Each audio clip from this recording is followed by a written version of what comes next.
Hello, everyone, and welcome to the Prosper series. My name is Adriana, and I support Celo community. So I'll be your host here today.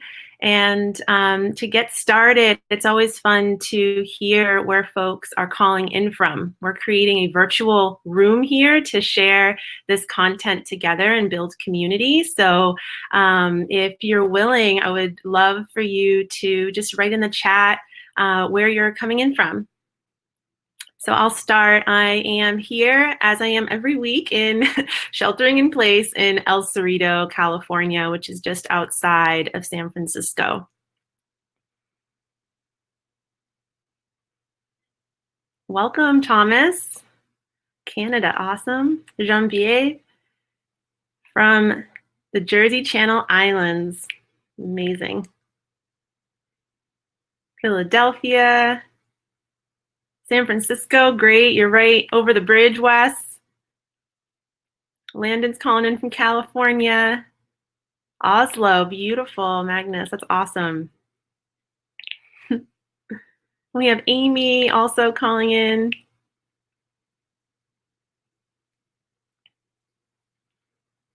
Great. So yeah, as we continue here on our journey this morning, if you have any questions or comments, you're welcome to use the chat. And we also have an Ask a Question feature down below where you can pose questions. So the mission of the Prosper series is to envision, ideate, and create a new world of prosperity for all. And today's topic will be technology for sustainable future, which I am super excited about. We have some awesome speakers that will be coming up on screen to share the latest technologies with you today. And so I always like to start out with the intention and where Prosper started. So this was originally a weekend retreat that happened in November in the woods of Mendocino, California, for folks to come together around this question of prosperity. How do we build prosperity for all? So this was a mix of developers, designers, dreamers, and doers. We had some unconference sessions, hikes in nature, even sound healing sessions to bring this all together and work together on different projects.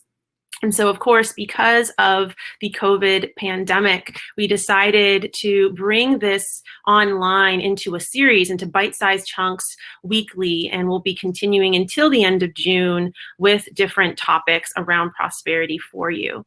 So in order to get us started and bring us into the mindset of prosperity, I like to begin with a short meditation. So if you do feel comfortable, I invite you to take this opportunity to close your eyes and tune into the inflow and outflow of your breath. And just allow yourself to come into presence into this moment. Breathing all the way down into the core of the earth. And just feeling where your sit bones are touching the seat below you. If you happen to be standing, then where your feet are touching the earth. And breathing into these places of contact between your body and the chair, the ground below.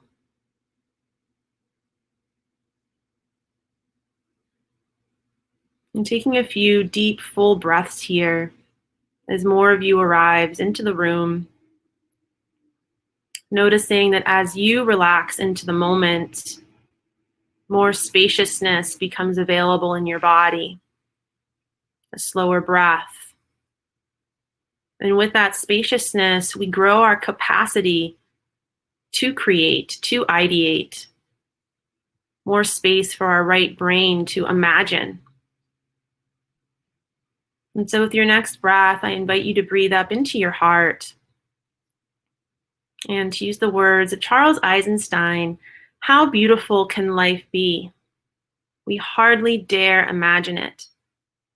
And so I invite you today, and with every Prosper series, to imagine how beautiful can life be?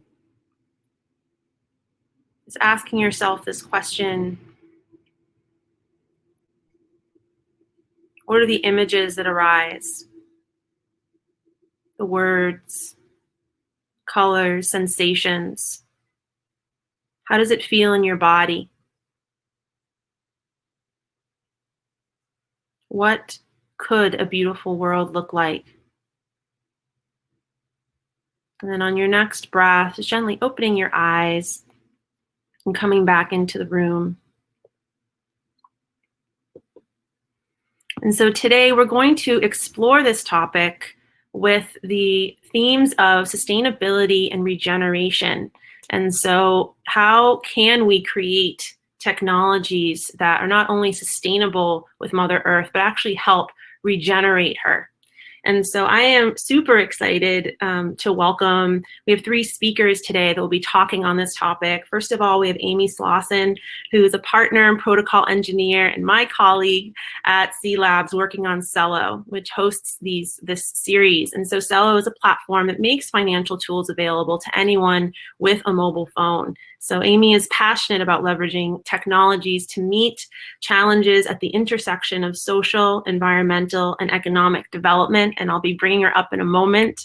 And so who else we're going to be hearing from today is Landon Brand, co-founder of Project Wren, a web app that lets people calculate and offset their carbon footprint. So he and his team launched Project Wren last year, and since then have prevented and removed tens of thousands of tons of CO2 emissions, which is really amazing. And then, of course, Jean-Pierre Levivier, who is the principal founder and CEO of AgriLedger, a blockchain solutions company in agricultural supply chain, which enables more trust, authenticity, and transparency through traceability. So Jean-Pierre brings over 25 years of experience dealing with large corporations and banks in financial supply chain optimization.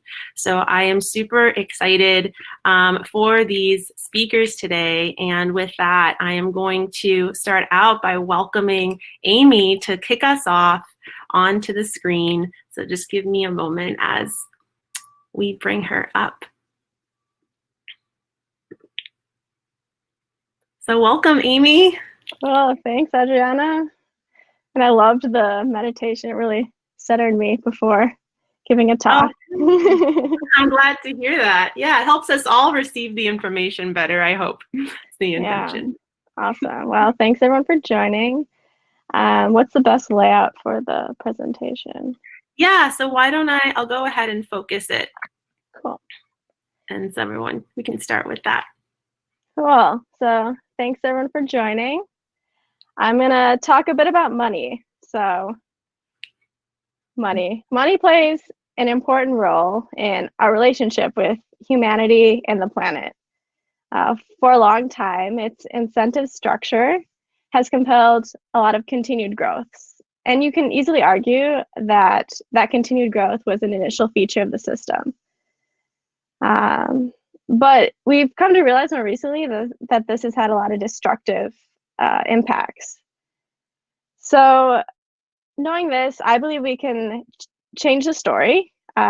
We can rethink the incentive structure through a novel monetary system. And in this talk, I'd like to just plant the seed and explore some ideas in how cryptocurrency and blockchain can be leveraged toward this goal.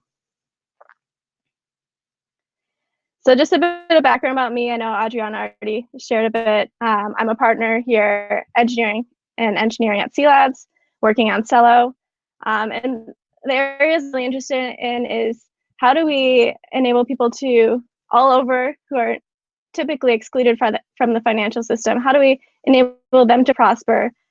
And also, how do we enable them to prosper with the planet rather than at the expense of it? So many of you have, if you've already attended previous Prosper series talks, probably are familiar with the Celo mission, but I'll just reiterate it here. The Celo mission is to build a financial system that creates the conditions for prosperity for all. And here I just like to add my own little footnote that all includes our planet. I believe that for like any technology that we expect to thrive far into the future, it's important that it can't depend on limited resources. So cLabs and the greater Celo community have been trying to really keep the idea of sustainability and the environment pretty top of mind as we've developed the blockchain infrastructure, the protocol, and we've identified a couple of opportunities that we feel can make an impact to not only make the blockchain more sustainable than other currently available options that are out there, but also to try and incentivize people to push beyond sustainability into regenerative behavior. So we think of this as, envision it as a multi-step approach, each step kind of building on the last. And the first thing here is to really zoom in on the resource consumption of these blockchains and address how can we reduce that consumption.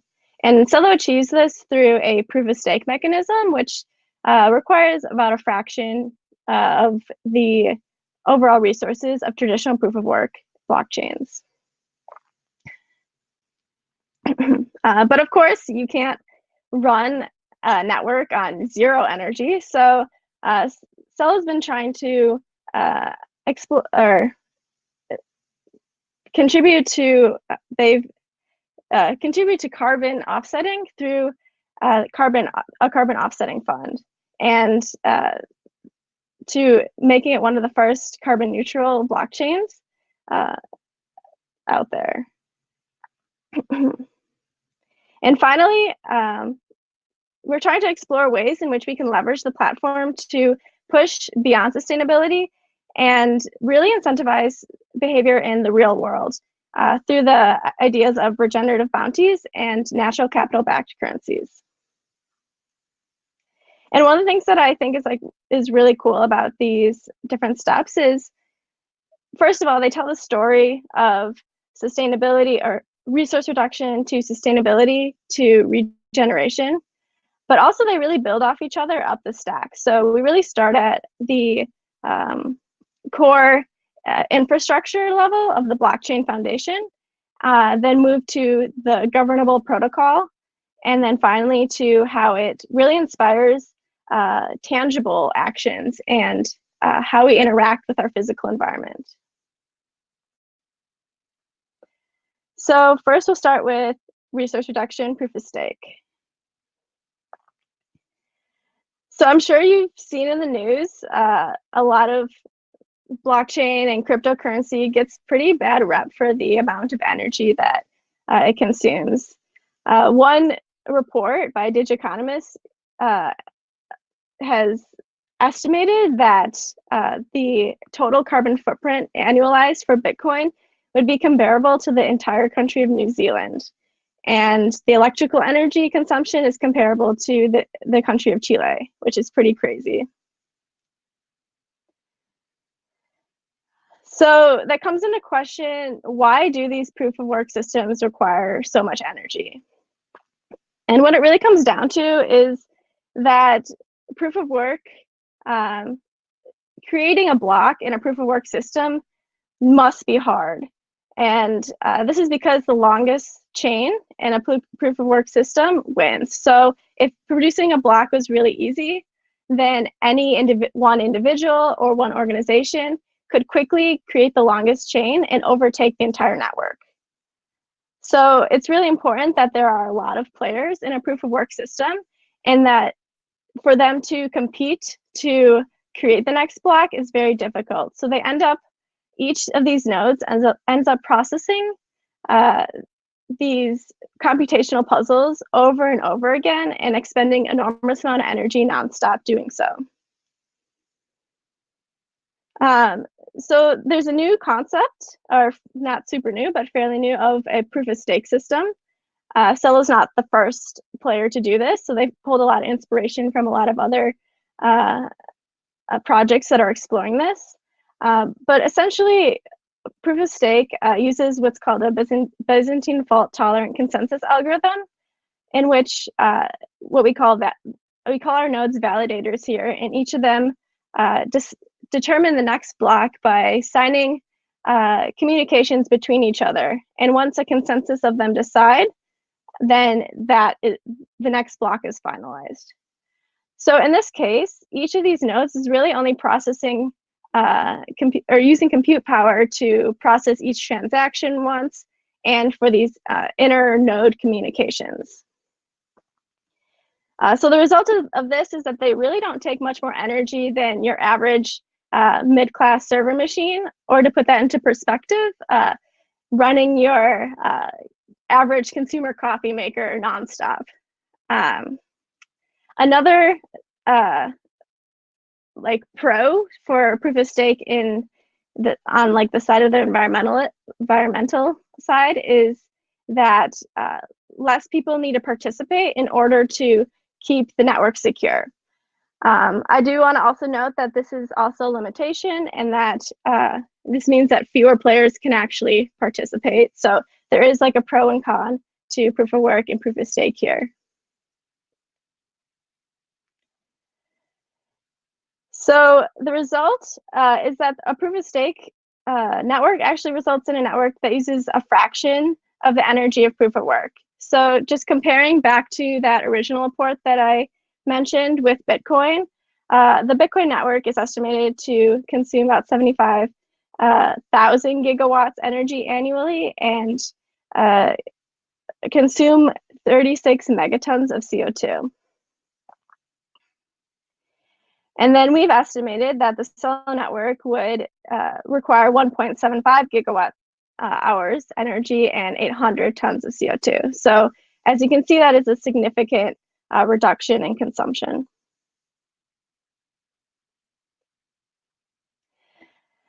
But we still have that 800 tons of CO2, and that's not negligible. So the network hopes to address this through a carbon offsetting fund.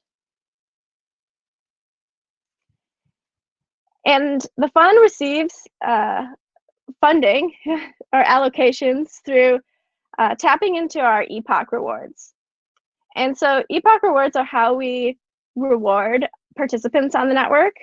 An epoch is the amount of time that the validator nodes will be elected. So they'll be working together. Every epoch, there's a chance for new validator nodes to be voted into the system.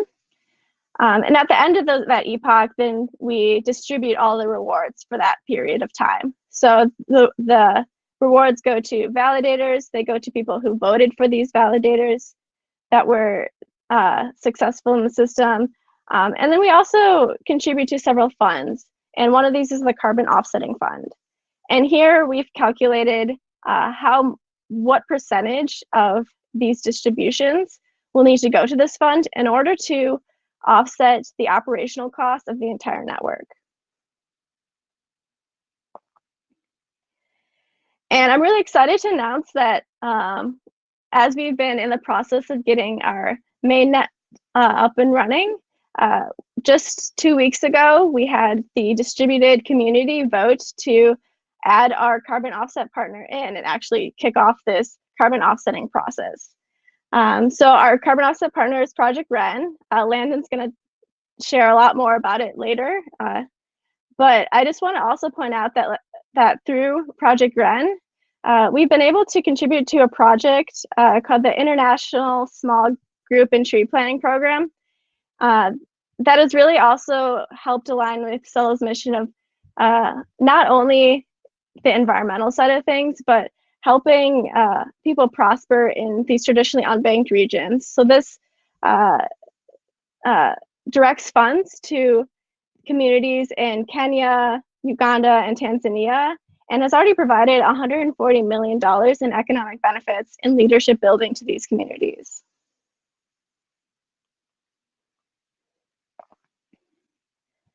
So beyond this, we hope that the community can imagine ways in which the platform can be used to push beyond sustainability and to really inspire behavior for regeneration. And this can be done through regenerative bounties.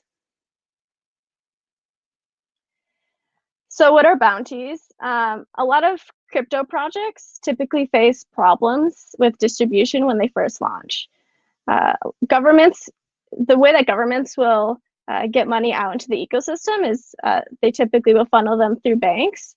But these startups have to get a little bit more creative, and they'll do this through methods such as airdrops, which are basically just giving away their tokens to people who express interest, or bounties, which is setting up a incentive for someone to, or an action for them to perform in order to earn that token. And these bounties can come in the form of watching informational videos about their platform, maybe identifying or fixing bugs in the open source code. And through this structure, what often happens is that these tokens go to the people that are already really crypto savvy, people who are really in the know and are kind of keeping up with these various startups and projects. And they don't always go to the people that would really benefit the most from this gift. So as Celo really aspires to bring the benefits of digital assets to all, the Celo Foundation has been thinking, exploring different opportunities and trying to think really creatively about how we can distribute these bounties to reward regenerative behavior. So examples of this would be tree planting, ocean cleanup, perhaps improved agricultural practices. And I know Genevieve is later going to talk about how blockchain can also, in a different way, also help with improved agricultural practices. But we're pretty early stage in this and really open to ideas. So if you have any ideas or want to get involved, we'd love to hear from you.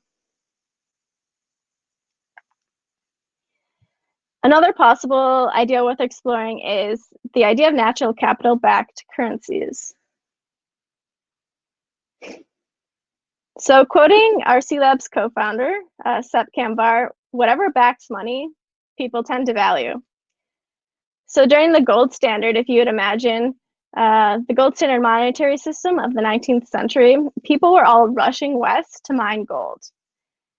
Right now, the government backs fiat currency through the creation of debt. And knowing this, we can change the story. We can create currencies backed by things that we really desire to see more of in the world, such as clean water or virgin forests.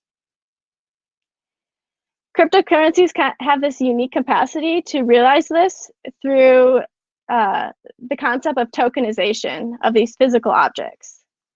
So if you will, imagine the creation of what we would call a tree coin. So how can Celo help with this? There's two areas that we've identified. One, I'll need to just give you a little bit of background of how stablecoins work. So in Celo, the Celo uses a stability mechanism to ensure the stability of its stablecoins. And it does so by allowing users to generate new stablecoins by trading them in for a predetermined amount of Celo gold, which is the native asset on the platform. So in this image, you can see there's some green stablecoins coming out of the reserve. Perhaps this is Celo USD, which is expected to be valued at the value of the US dollar. And then we have the Celo gold going into the reserve, strengthening the reserve as the demand for this CUSD goes up. But there is a limited amount of Celo gold in the overall system. So to ensure that there's sufficient amount of gold in circulation, what the platform actually does is it will diversify the crypto assets to protect against the price volatility. So what this just means is that we'll have other crypto assets rather than just gold backing the reserve.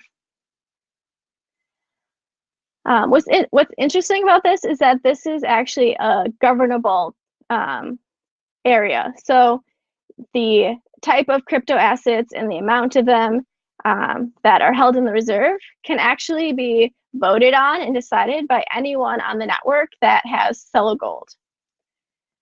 So let's say the network decides that 10% of the reserve should be backed by tokenized trees or tree coins. Then as the demand for the stable coin increases, so does the demand for these tokenized trees, or what transfers to the demand of virgin forests.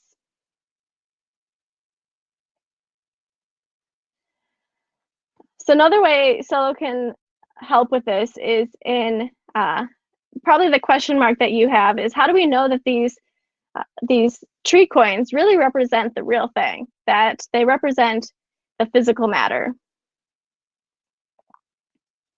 So one way is to have these coins signed by a trusted source, for example, the World Wildlife Fund. But that really centralizes the attestation to the single source.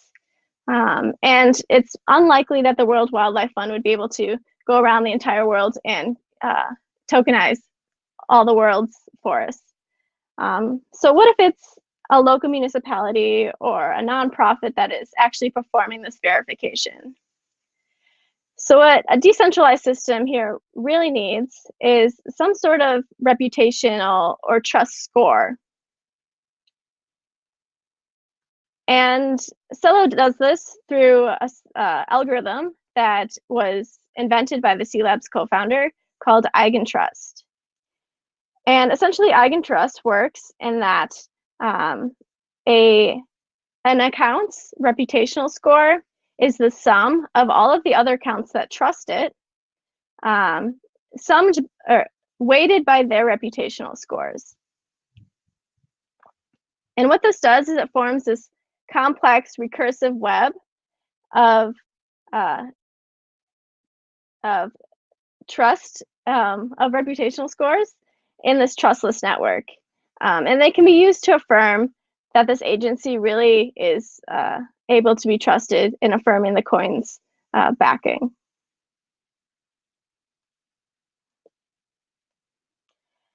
So overall, Celo strives to use beauty as its guide, and it's identified a few areas already to really leverage the platform to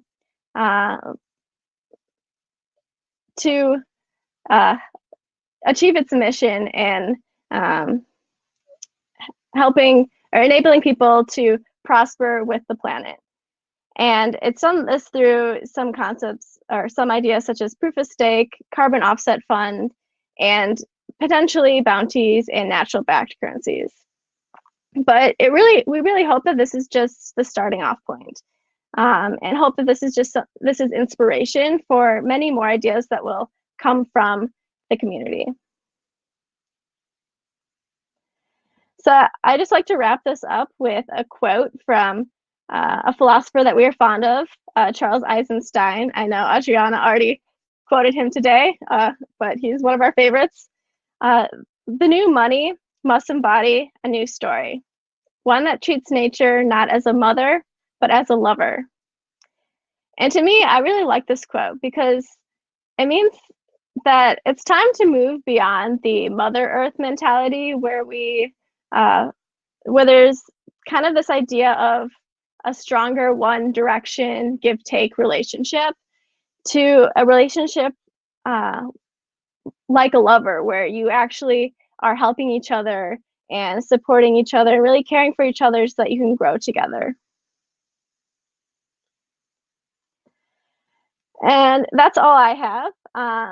Really excited to hear what other ideas people have, either at the end of this in the follow-up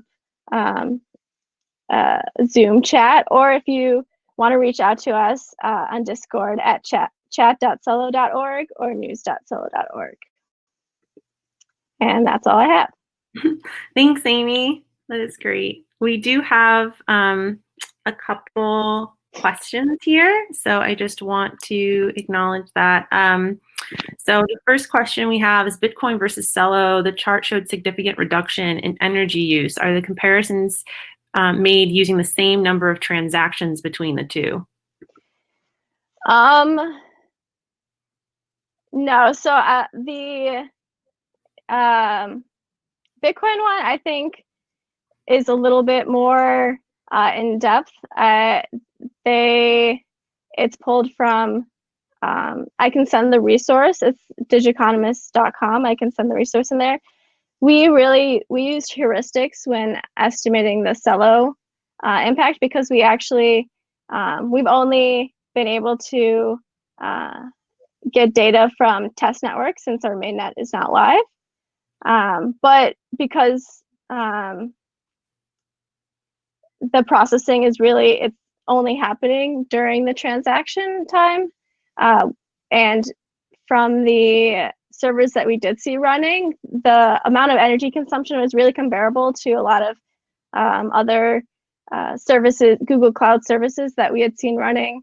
And that was kind of like our proxy for estimating the amount of energy. Okay, cool. Thank you. Also, how do you manage authentication of real assets for tokenization? So this is a very new concept, and this is why this is very much in the ideation stage right now. So we would love to hear other people's ideas around this.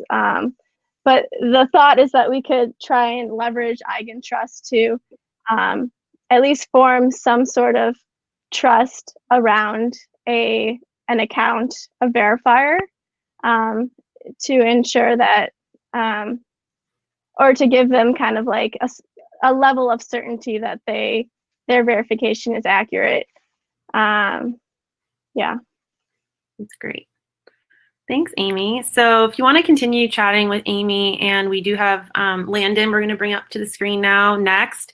First of all, you're welcome to join the community on Discord. There's the button down below where you can reach Amy and the rest of the team, and we will have a Zoom chat afterwards at the end of the session to ask more questions.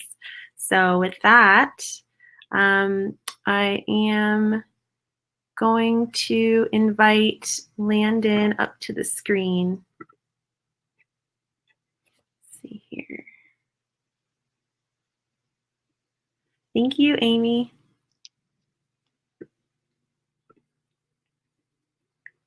Okay.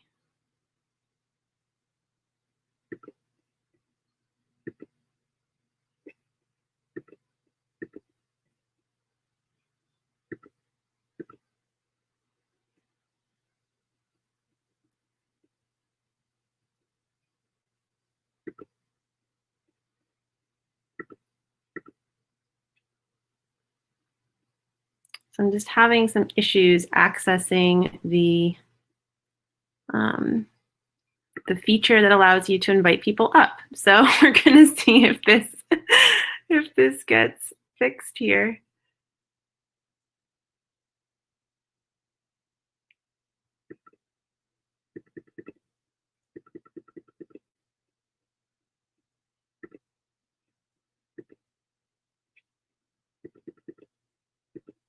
Please bear with me. This feature seems to have an issue in it right now.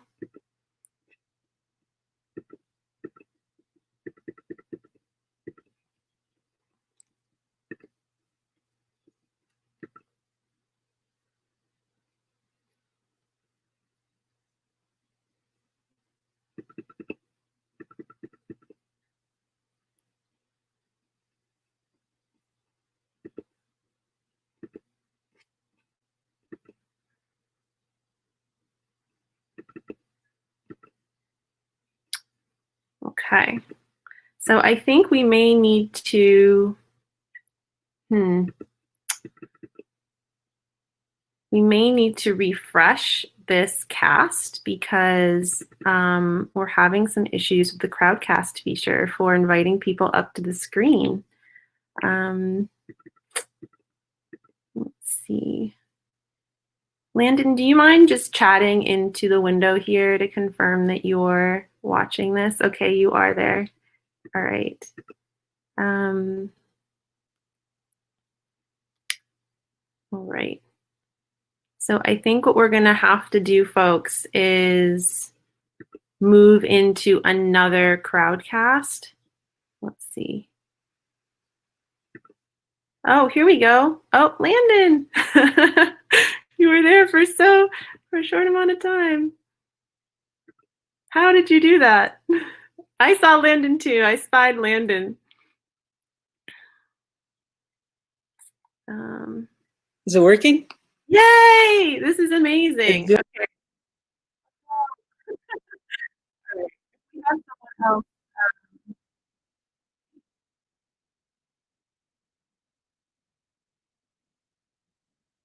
Laurence, if you Okay, there we go.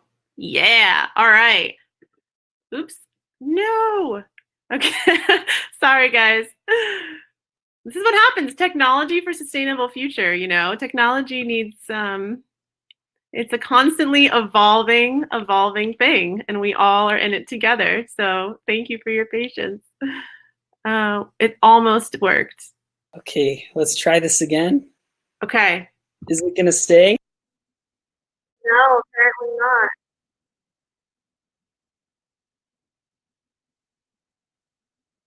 Okay, I'm not sure why it's not staying. Yeah, I'm actually wondering if maybe we could let's see.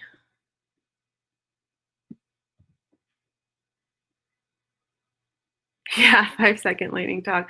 I'm wondering if we could actually give you the admin rights to our account, and that way you could go in there, perhaps. Yeah, I can try. Should I try refreshing my browser too? I'm gonna. Oh, I try to focus your screen.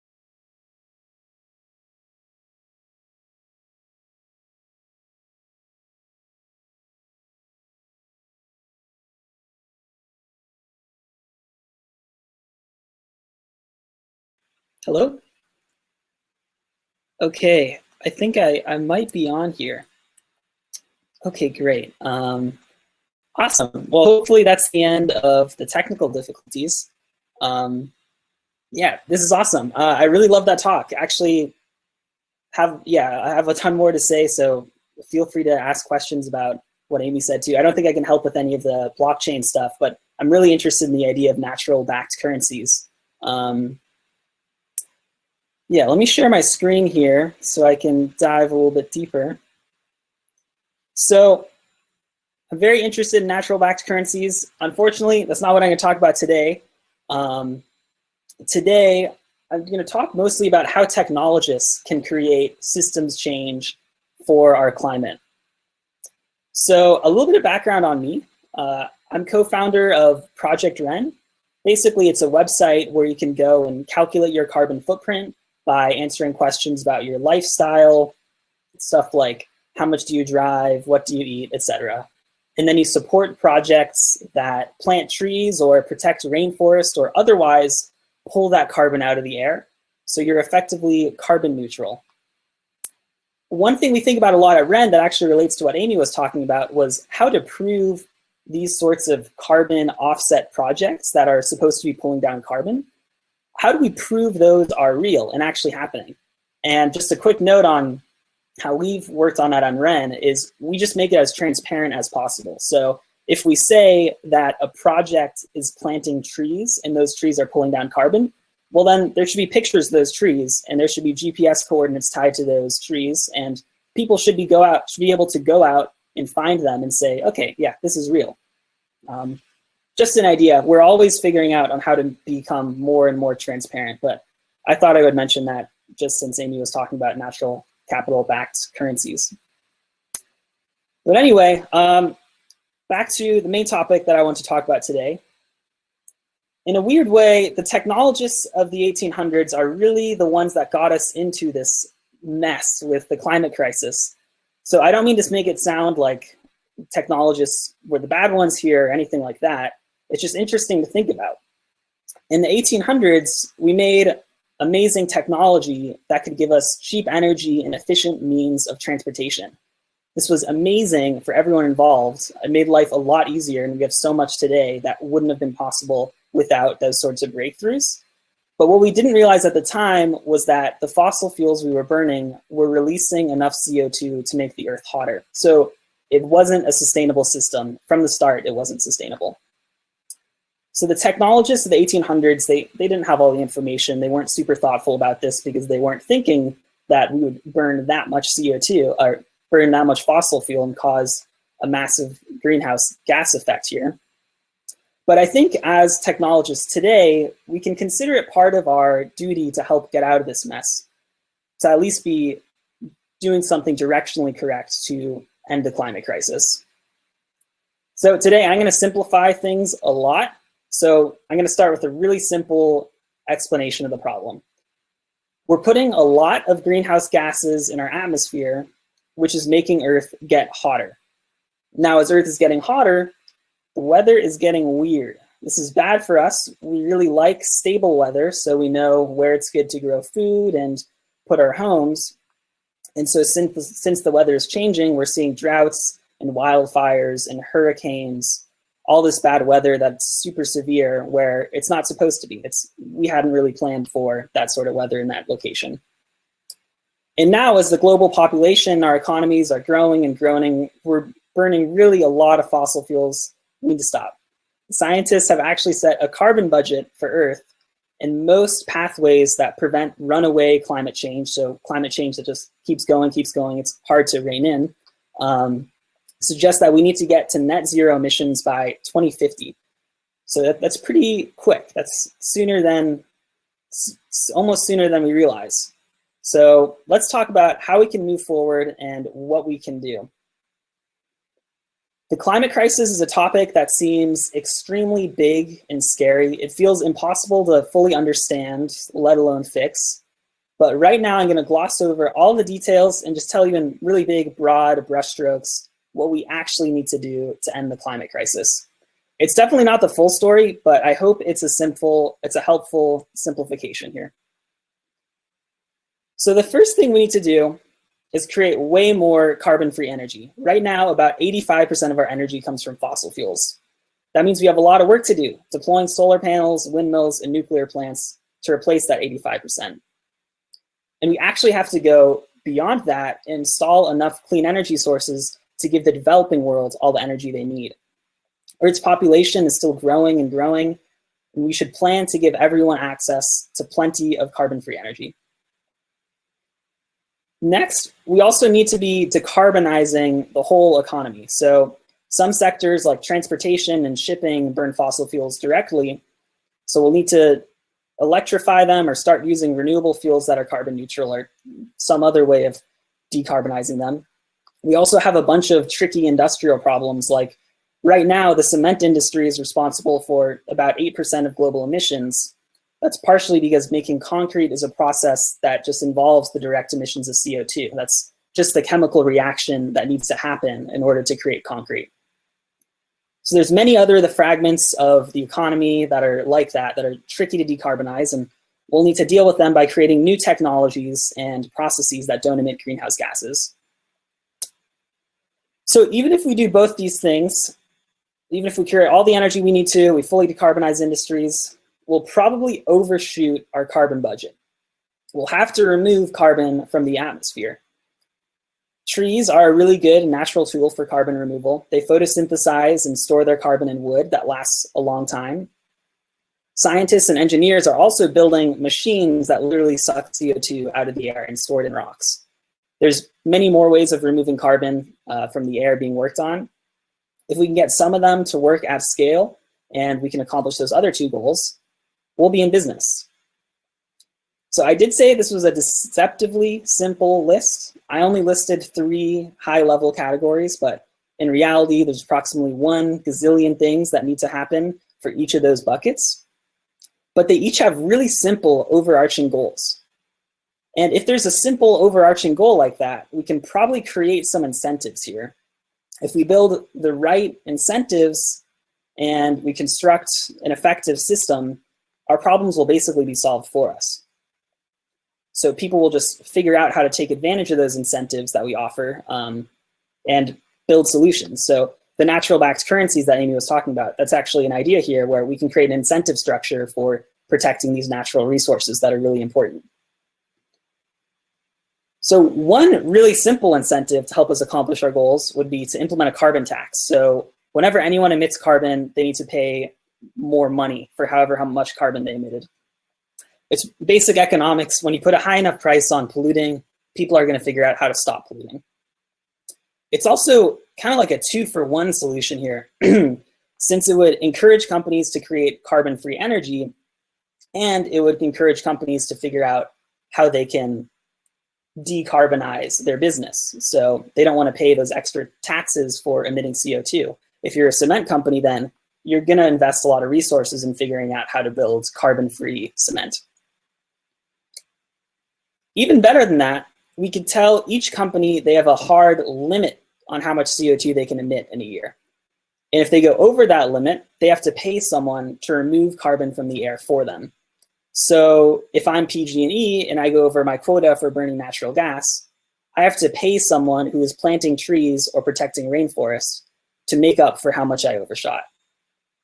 This sort of emissions trading scheme would put a price on carbon, and it would encourage people to figure out how to remove carbon from the air.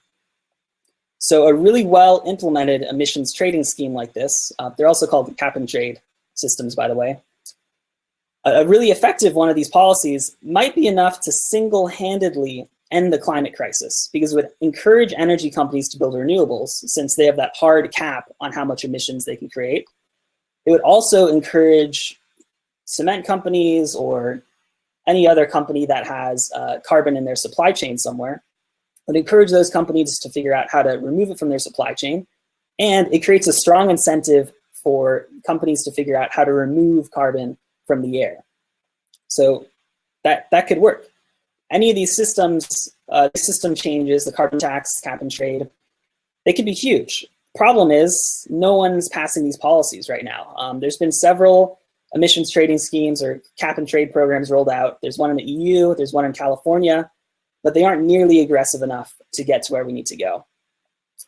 And in the US right now, the political situation is such that we're not going to be passing any climate policy with the current government. There's a lot of countries like that where there's deep incentives to keep things the status quo. Oil companies are making a lot of money. It's a hard headwind to fight against.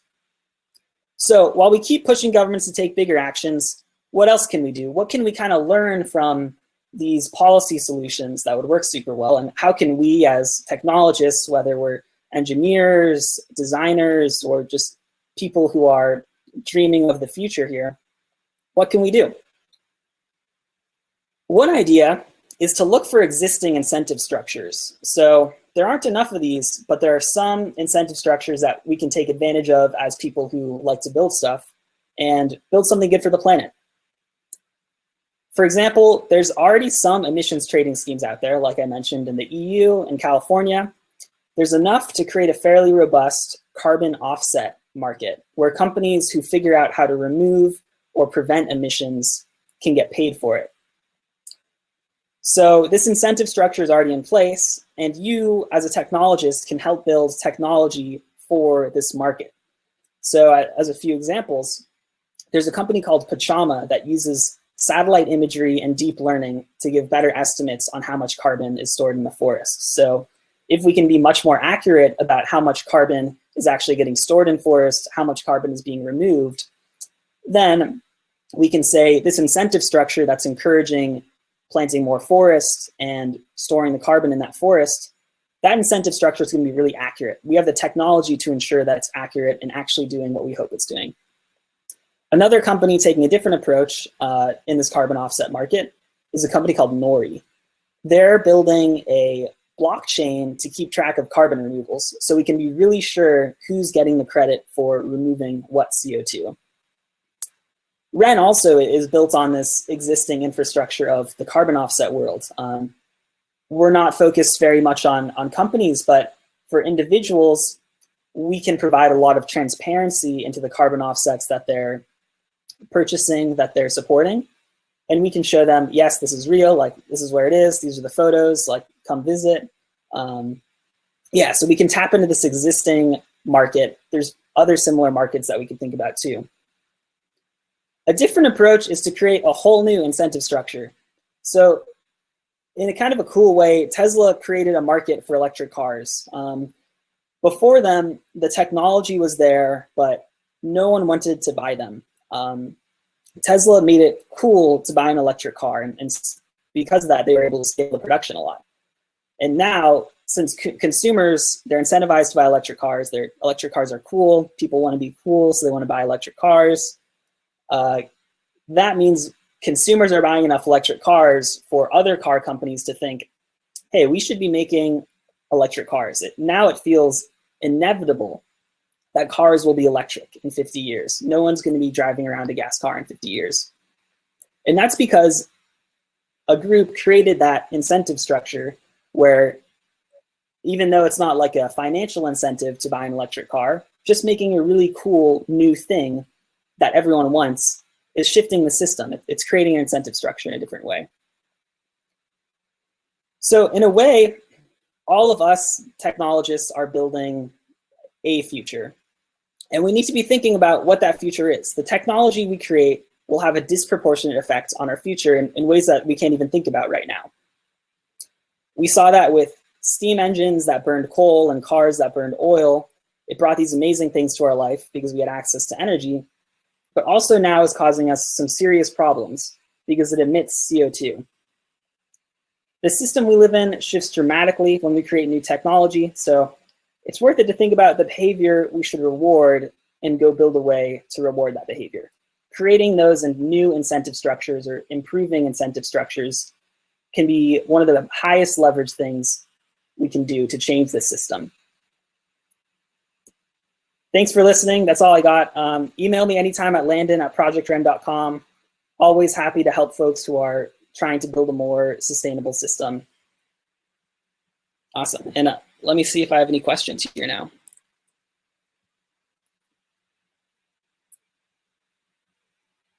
Let's see. Oh yeah, nice. Awesome. Thanks, Amy, for sending those links. All right, cool. It looks like there's no questions here. Oh, awesome. Adriana, you're back. Yes. Let's see here. I see some questions in the questions. Let's see here. One question was about the Zoom chat. Okay, so I'll be sharing a link out shortly about the Zoom chat.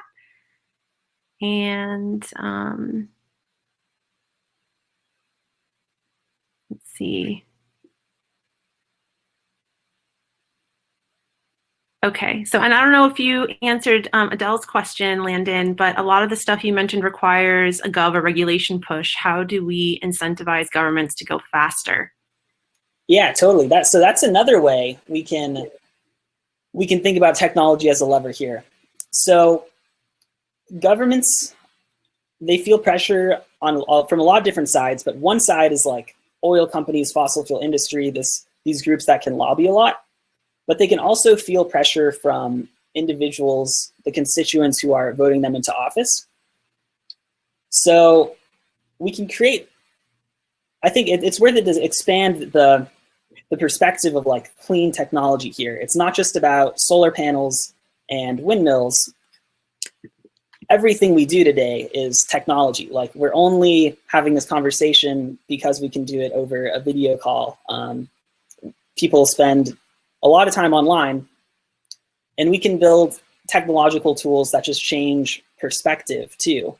So with Wren, one way we try and do that is give people an idea of their carbon footprint and how they can reduce it. So it's not actually giving them solutions to reduce their carbon footprint. It's just saying, this is what you could change about how you live, and this is how much impact it would have on your carbon footprint. I think I don't have the exact answer on what technology we can build to change political will. One company that I think I can link is called Motivote, and they basically are just building a platform that encourages teams of people to vote, because they had this insight that there's a lot of behavioral science literature that shows peer pressure gets people to act, and they realized that if we can get a lot of people sort of on a team to say, we're gonna vote, they'll actually go out and vote. Like it works. And so we can think about the technologies that we can build that are just changing behavior, changing how like people's perspective, and closing the gap between like taking an action that's maybe difficult or unclear, like figuring out what politicians to support who are gonna have the most impact on the climate crisis, and making that action a little bit easier. Awesome. Well, thanks so much, Landon. We will be moving over to Zoom after this session, but we have another about 15 minutes, 20 minutes or so. So I'm gonna bring on Genevieve to talk about AgriLedger next, and then we can all meet in the Zoom chat to talk further. So thanks so much, Landon. This is awesome, and I love the project. So thank you for being here this morning. So, yeah, thanks so much for having me. Okay, so we are gonna now bring up Geneviève.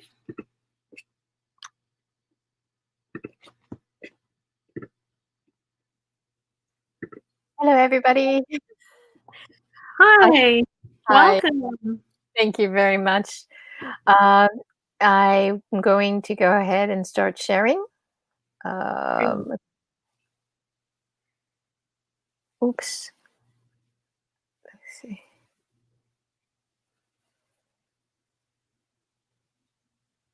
Yeah. I hope it does it properly. Sorry. Take your time. And just as a reminder, so Geneviève is the principal founder and CEO of AgriLedger. So they're blockchain solutions company and agricultural supply, enabling more trust and transparency. And so it's great to have you here. Thank you. So are you able to see my slides? Yes, and we're gonna focus them now. Yep, they're looking good. Thank you. Thank you, everybody, for having me. It is really a pleasure, and it was so inspiring for me to actually hear both Amy and Landon's talk, and of course, starting with that meditation. Meditation was all I needed this afternoon at 5 o'clock. I haven't been up since 6 o'clock this morning. But anyway, I'm going to tell you a bit about AgriLedger, which is really a project that we are running in Haiti. And I'd like to say it went live on the 1st of May. And I got up this morning to one of the best pieces of news ever, that they had sold the first shipment in less than a day. And the farmers, I will tell you at the end what happened, but the result, let's just say, are very exciting. So Haiti, it's really one of the most beautiful, I was born there, but I still think it was one of the most beautiful parts of the world. This was discovered by Christopher Columbus in 1492, and it was the first thing that he saw when he was looking for the East India. And it has some of the most breathtaking beaches in the world, and was called the Pearl of the Antilles. In terms of history, as I said, discovered in 1492, and was the wealth of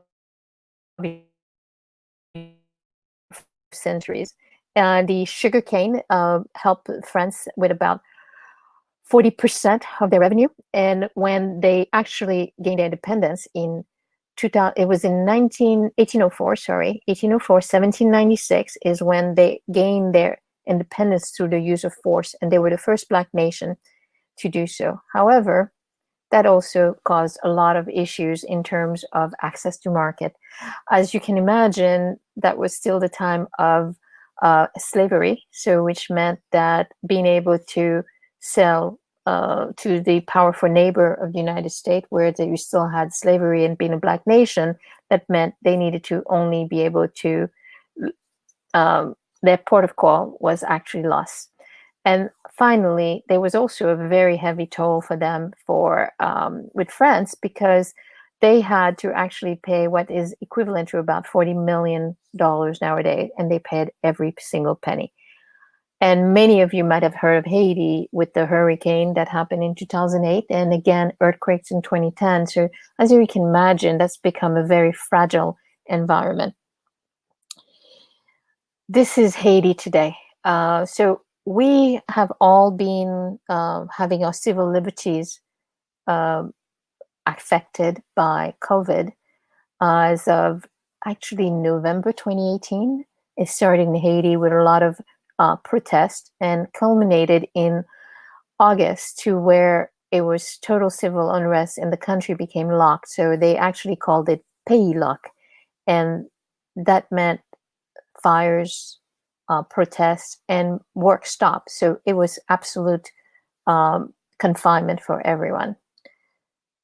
The other thing is that Haiti also has a lot of problem economically. So in about 2008, Venezuela, which today we all hear about as having so many issues, had actually lent to many in the Caribbean money and they had cash, so they made grants to the other Caribbean and South American countries, and the money was to build roads. But unfortunately, with lack of governance, that didn't happen. So there are a lot of inquiries going on about what has actually occurred, and unfortunately, that also was what caused the issues in unrest, because the government, the current president, was also part of the party. There was nothing to really show his participation, but as you can imagine, the country was very upset, and many of them didn't understand that the cash was no longer there. They were demanding money to be returned. This kind of brings us into the idea of a decentralized exchange of value. Many of you, I will try to assume, are very aware of the blockchain environment and also the benefits that it brings in. And this really the ability to assure not only that a transaction has happened, but also to help people retain and maintain ownership and prove that ownership. So that really drives the cost and efficiency of the transaction through traceability and the authentication of communication. Now, we would love, those of us who are in the mix of it would like to have DLT for everything, and looking to apply it to many.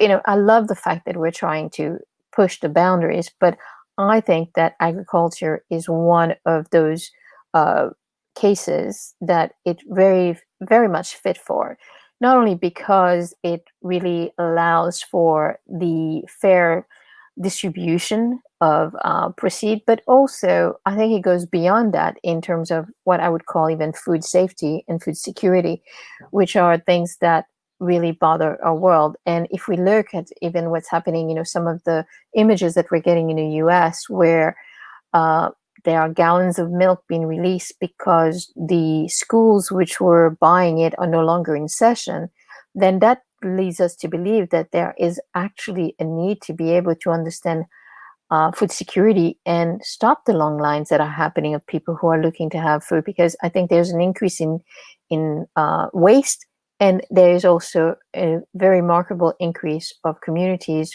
which are going hungry. Now, food safety. So basically, one of the things is that the world is very complex, and we have a lot of people moving into cities. And to me, the reason why agriculture makes sense, not only can we then look at really our food supply chain, but we can also look to have where there is ability for the youth to actually make a living out of agriculture. It's unfortunate that when you have these smallholder farmers who are unable to make their ends meet, and what they do is they will encourage their children, rightly so, to get out and go to the city. But as we all know, mostly what has been happening of late, the city is not always the best place to be, because you're confined to where, and the realities are not always what is promised.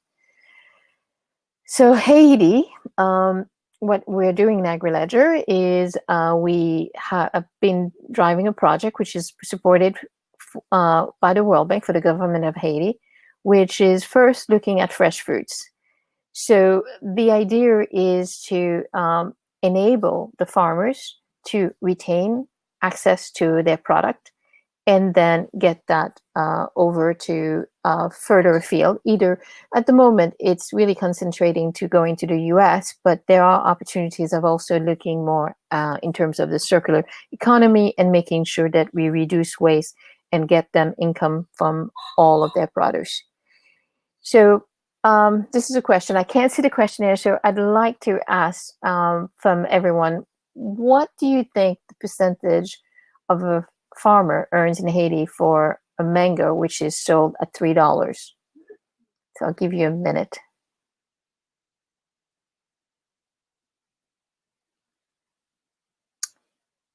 It is actually 2% of the farmer's earning, and 98% lost to middlemen. But I'd like to say it's not such an easy answer, and this is something that we're also learning through the use of our chain, in that every participant is participating, from the transportation to the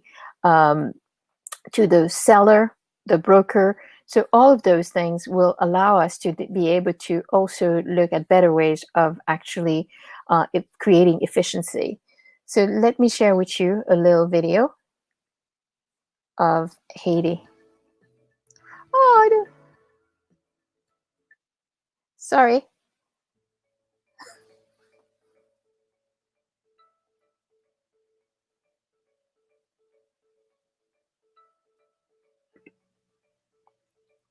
The sound is a little low if there's sound, Genevieve, but we can see the screen. Not my side. Oh, sorry. It's loud on my side. Sorry. Okay.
So I'd like to let you know that the number of so we didn't reach 8 times, but it was 5 times. And given what's going on with the whole disruption in supply chain as a result of COVID, I think that's a great thing. So on May 1st, there was a first harvest, and the farmers sent about 2 pallets, which is about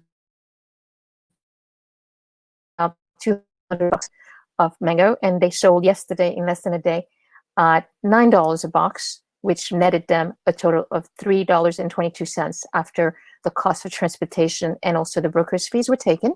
And that translated to where they would have normally gotten for that box for a dozen, about 90 Haitian gourd, and that became 450 Haitian gourds.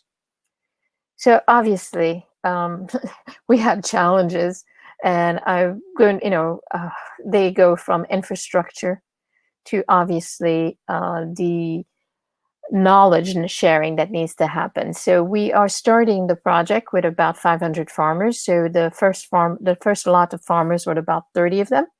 And as we expand the project, one of the challenges is communication, data. So we're going to be looking at ways that we can help in that. I got to hear about the great project in Plastic Bank. So I don't know if some of you are aware of what the work he's done. And he gave me an idea. He said, well, we took the data with us. So going to speak to him about that. Now, as I said, also the communication and the organizational structures of what we want to see in the technology differs on how people go about their process. So as we know, there's something that says if we don't have food and water, we cannot survive the days. But we are close to that tipping point, and we now need to also rely on a very complex movement of food. And the issue is that getting the food to the highest paying market is usually pushed down to the producer. Examples of those are very rampant in Costa Rica with the bananas. So really being able to have the ability of getting the person to participate further up the value chain will help them in getting there.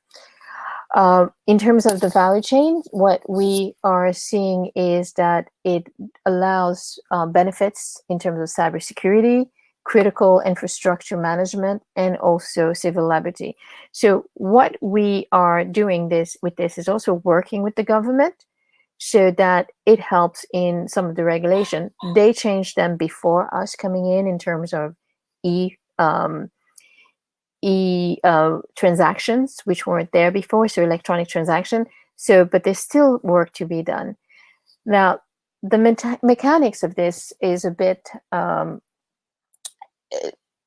it's not broken, it's actually separated on purpose. So the farmers are actually being registered by the government, and the connected buyers and financial services are coming through more organically. So we are using existing brokers. And thank God this mango, everybody wants it.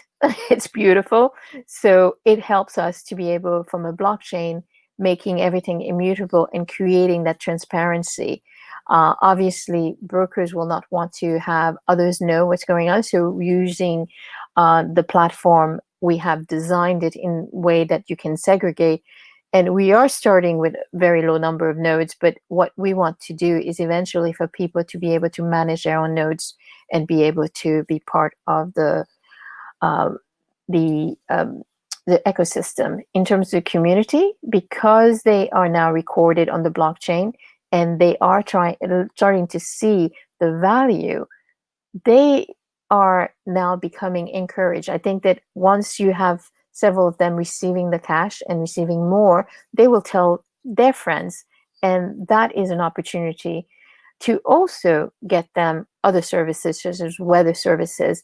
And one thing I should mention is that those who participate will be getting actually a grant to help them improve their farming practices and encourage them in that. Next thing is doing this at scale. And we are really, if we look at some of the issues that are being brought up by people like Grow Intelligence, I don't know if you guys are aware of Sarah Menker. She has a lot of data which talks about that.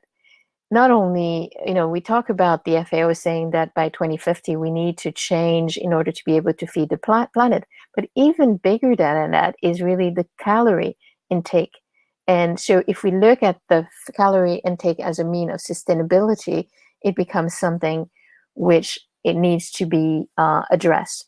And as we also heard from Landon, one of the big things that we need to look at is how to change the carbon and also manage depletion of soil and get farmers to looking at replanting. So what we see is that by connecting the small farmers like Haiti to a wider community through a digital ecosystem, you can then start getting better information symmetry and between the network partners, which then also will allow for better agricultural knowledges. So currently, this is the marketplaces. And what happens is that obviously this is how most people are getting their food, but if we can get more connectivity, we then can keep these ladies from having to sit in the heat, hoping that somebody will come in and really look at better exchange of agricultural commodity. But key to all of this for me is really, we all want to know where our food comes from. And when we look at getting it to our table, we also look at what it costs us and what it costs as a society. So if we can bring it to where the supply chain for food is much more transparent, we can then reduce things like getting people ill from food that have slipped through the safety checks. And also, we can start removing the bad actors and hold everyone much more accountable. So not only is it about prevention of food waste at our local level, but it is really about building together what I call a better food system for all of us. Thank you very much. Thank you, Geneviève. Wonderful. So if there's any questions for Geneviève, you can ask them either in the chat or in the questions section. So I'm going to just wait a second if folks have any questions.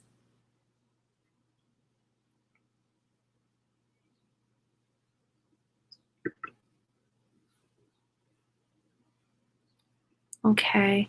Adele asks, does it use a token model?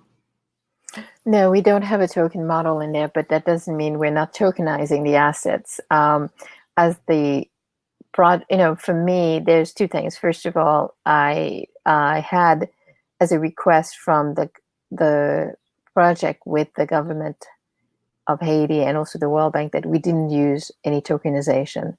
But I think that is the right way to go, because if we think about the risk that farmers have already, such as risk to market, risk to weather, and risk to demand, adding another token to this would be difficult. I know that we're moving to a world where you have sort of stable coin, but even that's not really clear yet. So there is a tokenization, obviously, of the value of the item and also the money which is being transferred back to their account, but we don't have any native token on the system. Okay. Cool. Well, thank you so much for joining. Thank you for having me. Yeah. And so we're going to move now, once we're complete here, we're just going to close up and move to the Zoom chat. So if anyone wants to talk with Geneviève or the other speakers, Landon and Amy, or meet each other, the point here is for us to excuse me, create a global community of people that are interested in bringing these projects and other projects for prosperity to life. So please join us to stay connected on the Discord channel, the community there, and you can do that through the button at the bottom of the screen here, and stay tuned for future events. We'll be doing an event next week on validation and how validation is a core piece of the network for prosperity. So join us then. The event will be up shortly, and we have some other great events coming up, including a AMA with the founders of Celo to talk about the gifts of failure and any other questions you have for them. So you're welcome to start asking those questions now in the event that is up. And so if you have any also learnings from today that you would like to share with the community, we welcome that on social with #ProsperityForAll on Twitter or LinkedIn. So we'll see you over at the Zoom chat. I just linked up to it. It's a few chats up here on the sidebar. And with that, may all beings prosper and feel connected. And we'll see you soon. So thank you, everyone.